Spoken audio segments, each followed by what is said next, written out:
Empújame una vez más, de Lucía Hernández López, española de Madrid. Aquella fue una de las tardes más felices de mi vida. El abuelo por fin había accedido a salir de su sucia y diminuta azotea para acompañarme a pasear por el parque, a disfrutar de los cantos de las aves y el olor a hierba mojada mezclado con el de la madera. Los ruidos de los coches quedaban aquí apagados por las risas y los llantos de los niños, y al olor a diésel lo sustituían los aromas y matices de las flores de finales de abril. Yo no fui capaz de disfrutarlo al ver lo mismo tarde tras tarde, pero supe leer en sus ojos que su niño interior todavía vivía y disfrutaba del paisaje.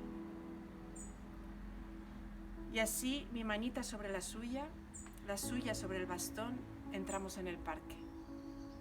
El abuelo, ligeramente encorvado, con una calva rodeada de canas que le daba la semejanza a un águila del mismo nombre y vestido de gris, contrastaba con el ambiente de juventud, despreocupación y felicidad del parque. Pero yo sé que mi abuelo también era feliz, y lo era con muy poco, refugiado en los libros de su biblioteca, en su azotea espiando a los vecinos, o alimentando a las palomas, con una visita nuestra, o con este paseo por el parque. Esos pequeños placeres de la vida que solo eres capaz de disfrutar si no abusas de ellos.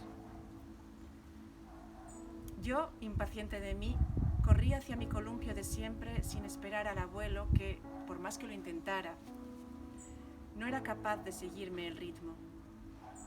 Pero llegó hasta los columpios y lo hizo riendo, tal vez por mi impaciencia o quizás por mi inexperiencia. Nunca lo he sabido porque no llegué a preguntárselo.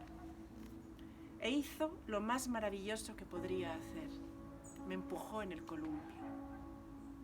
Él, a sus casi 80 años, estaba empujando a una niña de 6 años que no hacía sino exigirle más y más alto. Empujando a su nieta, nadie vería en aquel hombre al viejo cascarrabias que rechazaba toda compañía y apenas salía de casa. Esa temporada con nosotros le estaba viniendo bien. Y mientras yo viajaba en una nave espacial en dirección a Marte, mi abuelo era el explorador que desenterraba de su memoria todas aquellas maravillas. Aquella tarde, mientras regresábamos a casa con papá y mamá, vi al abuelo sonreír por primera vez en mucho tiempo, y no dejó de hacerlo en todo el trayecto. Esa noche, él se durmió sin leer antes, y yo aproveché la tranquilidad de la casa para escabullirme hasta el baño de mis padres, coger el maquillaje de mamá y unos pendientes que no me había probado antes. Me pinté los labios con el pintalabios más rojo que pude hallar, me teñí las pestañas de negro, dejándome unos ojos semejantes a los de un mapache, y colgué de mis pequeñas orejas esos hermosos pendientes. Y mirándome al espejo, recordé al abuelo y la tarde tan especial que habíamos pasado. Y pensé que, si el abuelo había sido capaz de salir de su azotea, yo sería capaz de dejar de jugar con el maquillaje de mamá. Devolví a su sitio el dichoso maquillaje y me lo quité. Me volví a mirar al espejo, tal vez esperando encontrar a otra persona, pero seguía siendo yo. Hasta hoy sigo manteniendo la vieja costumbre del maquillaje, tal vez por nostalgia, tal vez por los recuerdos de aquella tarde junto al abuelo, pero ahora el maquillaje es mío, no de mi madre. Por la mañana, al abuelo parecía habérsele esfumado la alegría de la tarde anterior, y no quiso hablar con nadie, ni siquiera conmigo. Él nunca me había hecho eso, y me eché a llorar sin comprender lo que le sucedía.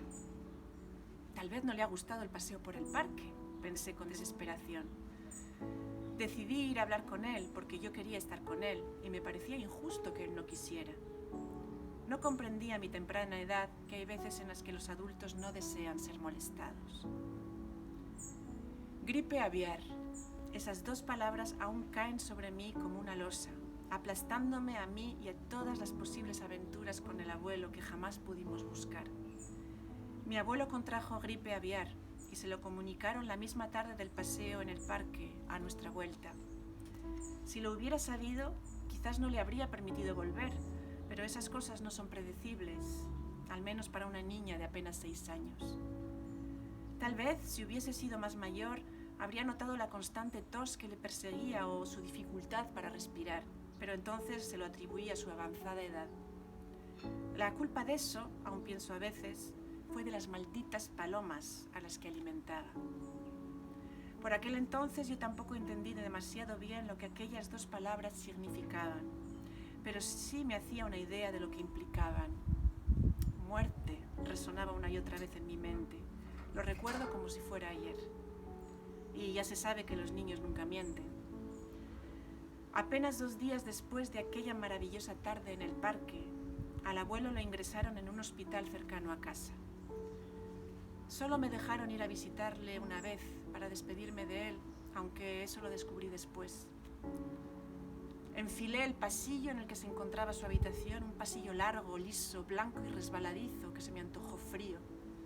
Sin embargo, la estancia que descubrí tras la puerta marcada con el número 35 era aún peor. Se reducía a 4 paredes que, a pesar de su color blanco, no lograban engañarme y era evidente que era diminuta. Además, su mobiliario se componía de un armario gris, una mesilla de noche, la cama y una silla junto a la sucia ventana. Y en medio de la estancia, tragado por la cama, estaba el abuelo. El hombre que apenas 3 días antes era mi abuelo, ahora era un caparazón mustio, arrugado y minúsculo. Estaba conectado a muchos tubos, como un robot, pensé entonces. Creo que ni siquiera me sintió llegar. Se limitó a mirar a través de mí hacia la puerta con unos ojos apagados que habían perdido el brillo recuperado días atrás. No supe decirle nada. Ese no era mi abuelo. Mis recuerdos son difusos desde el momento en que salí corriendo de la habitación hasta que llegué a la sala de espera. Sí que recuerdo vagamente que atropellé enfermeros y médicos pasillo abajo y que me refugié en los brazos de mi madre. Ese no es el abuelo, le dije. Sus ojos se humedecieron, pero no llegó a llorar. Creo que le fue imposible sentir pena por un hombre al que apenas había visto en su vida. Mi abuelo murió, sí. De eso ya hace 15 años, pero lo más importante es que por encima del tiempo flotan más fuertes los recuerdos de aquella tarde en el parque de al lado de mi casa.